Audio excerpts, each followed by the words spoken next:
Dear student, इस समय हम लोग ऑपरेशन ऑफ सेट्स के बारे में पढ़ेंगे। इसके पहले वाले वीडियो में हमने रिलेशन के बारे में कुछ समझाया था और रिलेशन के अंतर्गत सेट को डिफाइन किया था। अब ऑपरेशन ऑफ सेट को डिफाइन करते हैं और ऑपरेशन ऑफ सेट के कुछ एग्जाम्पल आपको लेकर समझाने की कोशिश कर रहे हैं। ऑपरेशन ऑफ सेट समझ लेंगे, फिर कार्टेशियन प्रोडक्ट, और इसके आधार पे हम लोग सीधे फंक्शन को रिलेशन को रिलेट करने का प्रयास, रिलेशन को समझेंगे और रिलेशन को रिलेट करने का प्रयास करेंगे।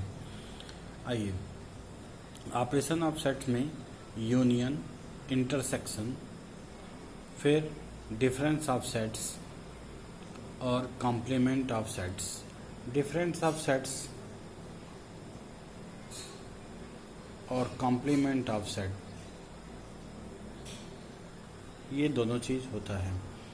देखिए, और इसके बाद सबसे लास्ट में Cartesian product of two sets होंगे। जब हमें किसी भी स्थिति में कॉम्प्लीमेंट को समझाना होगा, एक कॉम्प्लीमेंट सेट को, तो हमें यूनिवर्सल सेट लेना पड़ेगा। फिर एक सेट ए और एक सेट बी के रूप में लेंगे, तो आसानी से हम यूनिवर्सल को कॉम्प्लीमेंट सेट को समझ लेंगे। सबसे पहले हम यूनियन सेट को समझते हैं। यहाँ पर हम ए यूनियन बी को समझा रहे हैं। ए यूनियन बी का मतलब होता है कि सेट ए और सेट बी का दोनों का सम्मिलित, यानी दोनों का एसोसिएटिव रूप, यानी दोनों सेट को एक साथ हम सम्मिलित कर लेंगे, अर्थात यूनियन कर लेंगे।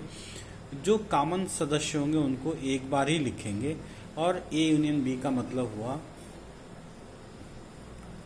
देखें, 1 2 3,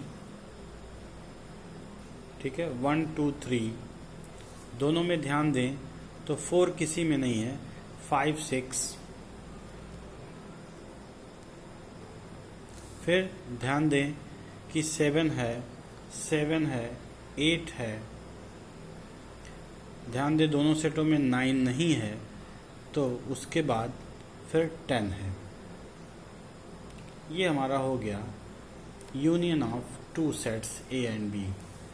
इंटरसेक्शन ऑफ टू सेट्स की बात देखें तो दोनों में जो कॉमन होगा, इन दोनों में ध्यान से देखें तो कॉमन के रूप में 2 दोनों में है। ये देखिए, यहाँ पे 2 है तो यहाँ पे भी 2 है। यहाँ पे 5 है तो यहाँ पे भी 5 है। और इसके अलावा 1 3 6 है और यहाँ पे 6 भी है, तो 6 भी कॉमन हो सकता है। ये देखिए, 6 भी कॉमन हो जाएगा। उसके बाद 1 3 इसमें बचेगा और इसमें 7 8 10 बचेगा। तो इंटरसेक्शन में क्या क्या आया, 2 5 6। तो ये देखिए इंटरसेक्शन में, यहाँ पे इंटरसेक्शन 2 5 और 6, ये हमारा इंटरसेक्शन हुआ। ध्यान दें। अब देखें डिफरेंस ऑफ सेट में ए माइनस बी। ए माइनस बी का मतलब होता है ए माइनस ए इंटरसेक्शन बी, ये इसका असली मतलब होता है। तो ए माइनस ए इंटरसेक्शन बी, ध्यान से देखें, ए में से ए इंटरसेक्शन बी 2 5 6 अगर माइनस कर दें, यानी डिलीट कर दिया जाए, तो क्या बचेगा, 1 3, यानी इसका आंसर क्या होगा, ध्यान से देखें तो इसका आंसर होगा 1 और 3। और जब हम लोग b माइनस ए लेंगे तो ये होगा b minus A intersection b। यहाँ देखें, b माइनस ए इंटरसेक्शन, यानी 2 5 6 को हटा देंगे तो 7 8 10 होगा। तो इसका जो आंसर होगा हमारा 7 8 और 10, ये होगा b माइनस ए। फिर से जब हम कॉम्प्लीमेंट ऑफ ए की बात करेंगे, यानी कॉम्प्लीमेंट ऑफ ए, तो होगा यूनिवर्सल माइनस ए।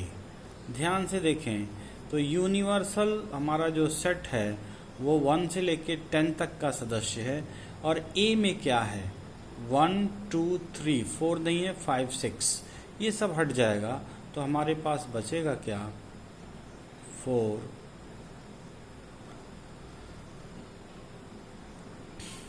7 8 9 10। देखिए 1 2 3 5 6 हट जाएगा, 4 7 8 9 10 एक कॉम्प्लीमेंट ऑफ सेट ए होगा। फिर उसी तरह से कॉम्प्लीमेंट ऑफ सेट बी क्या होगा, ये भी यूनिवर्सल माइनस बी कर लेंगे। ध्यान से देखा जाए तो यूनिवर्सल में से बी यानी 2 5 6 7 8 10 हटा देंगे तो फाइनली हमारे पास क्या बचेगा। देखिए 1 3 बचेगा, और देखिए इसमें क्या बचेगा 1 3 के अलावा 1 3 यहाँ बच जाएगा। 2 5 6 तो ऑलरेडी इसमें से निकल चुका है, तो हमारे पास 2 5 6 हमें हटाना है, यानी 2 हटा देंगे, 5 हटा देंगे, 6 हटा देंगे, 7 हटा देंगे, यानी हम यहाँ से 2 को डिलीट कर देंगे, 5 को डिलीट कर देंगे, 6 को डिलीट कर देंगे, 2 5 6 हो गया। फिर 7 को डिलीट कर देंगे, फिर हम लोग 8 को डिलीट कर देंगे, 9 को डिलीट नहीं करना, 10 को डिलीट कर देंगे। तो बचेगा क्या, निश्चित रूप से बचेगा हमारे पास 1 3 4 और क्या बचेगा 9। ये हमारा ए माई बी डैश यानी कॉम्प्लीमेंट सेट ऑफ बी बचेगा। फिर उसके बाद हम कॉम्प्लीमेंट ऑफ सेट के बाद Cartesian product of two sets की बात करेंगे। ये बहुत ही इम्पोर्टेंट बात है कि हम लोग Cartesian product of two sets